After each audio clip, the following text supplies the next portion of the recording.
Telugu cinema హీరోల సినిమాలను బహిష్కరించాలి అని, థియేటర్లలో వాళ్ళ సినిమాలు అసలు చూడకూడదని, ఎంటర్టైన్మెంట్ కావాలి అనుకుంటే కేవలం ఓటీటీలు, టెలివిజన్లలో మాత్రమే చూడాలి అని సోషల్ మీడియాలో కొన్ని డిమాండ్లు, కొన్ని హ్యాష్ ట్యాగులు కనిపిస్తూ ఉన్నాయి.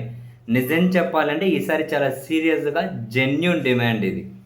కారణం ఏంటి అంటే విద్యార్థులు, యువత వాళ్ళ భవిష్యత్తు కోసం గల్లీ నుంచి ఢిల్లీ దాకా ఆందోళనలు, ఢిల్లీని ముట్టడించారు.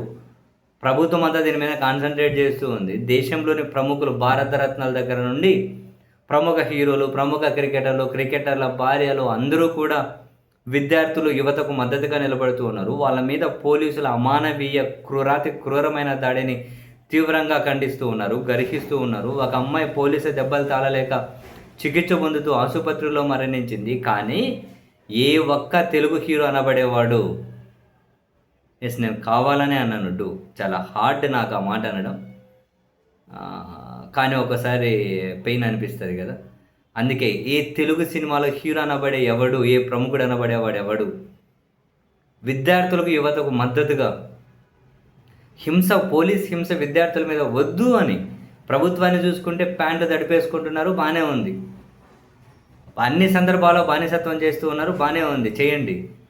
కానీ క్రూరంగా హింసించబడుతున్నప్పుడైనా యువత, విద్యార్థులు హింస సమాధానం కాదు, రెండు వైపులా సంయమనం ఉండాలి, శాంతియుతంగా పరిష్కరించుకోవాలి. విద్యార్థులు, యువత భవిత దేశానికి ముఖ్యం. మధ్య మార్గంగానైనా కూడా ఒక ప్రకటన, ఒక ట్వీట్ వేయలేకపోయినా ఎదవలు హీరోలుగా ఎందుకంటే వీళ్ళ మళ్ళీ హీరోలు అన్నాను, పుట్టబోసాను వీళ్ళని హీరోలని, అది నా పుట్టబోసాను.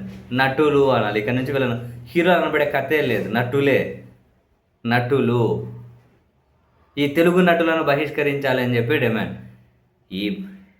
వీళ్ళ సినిమా ఫంక్షన్లకు సంబంధించి వేదికలు ఎక్కితే చాలు, ఎదవలు ఎంత పొడుగు మాట్లాడతారు. మీకోసం మేము ఏం చేసినా తక్కువే, మీకోసం మేము ప్రాణాలను ఇస్తున్నాం, పొడగోసులు ప్రాణం మీరేంది ఇచ్చేది, ఏ వరకు కావాలి.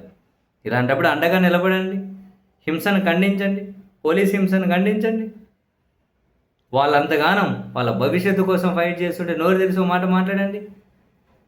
చివరి క్రికెటర్ల భార్యలు, రోహిత్ శర్మ భార్య, సూర్యకుమార్ యాదవ్ భార్య, బుమ్రా భార్య, అటు జనీలియా, రితేష్ దేశ్ముఖ్ దగ్గర నుంచి, సచిన్ టెండూల్కర్ దగ్గర నుంచి, యువరాజ్ సింగ్ నుంచి క్రికెటర్లు, మేధావులు, కవులు, చాలామంది పక్కన సినిమా వాళ్ళు.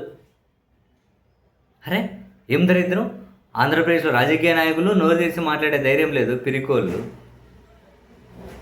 ఎటు తెలుగు సినిమా, మరి వీళ్ళకి మళ్ళీ హీరోలు అనే ట్యాగులు ఒకటి. ఇదే యువతనైతే పిచ్చోళ్ళని చేసి జై కొట్టించుకుంటారు, వాళ్ళ భవిష్యత్తు కోసం మాత్రం వాళ్ళకి అండగా ఒక మాట కూడా నిలబడలేరు. అందుకని నెట్టింట తీవ్ర ఆగ్రహంగా అనిపిస్తూ ఉంది.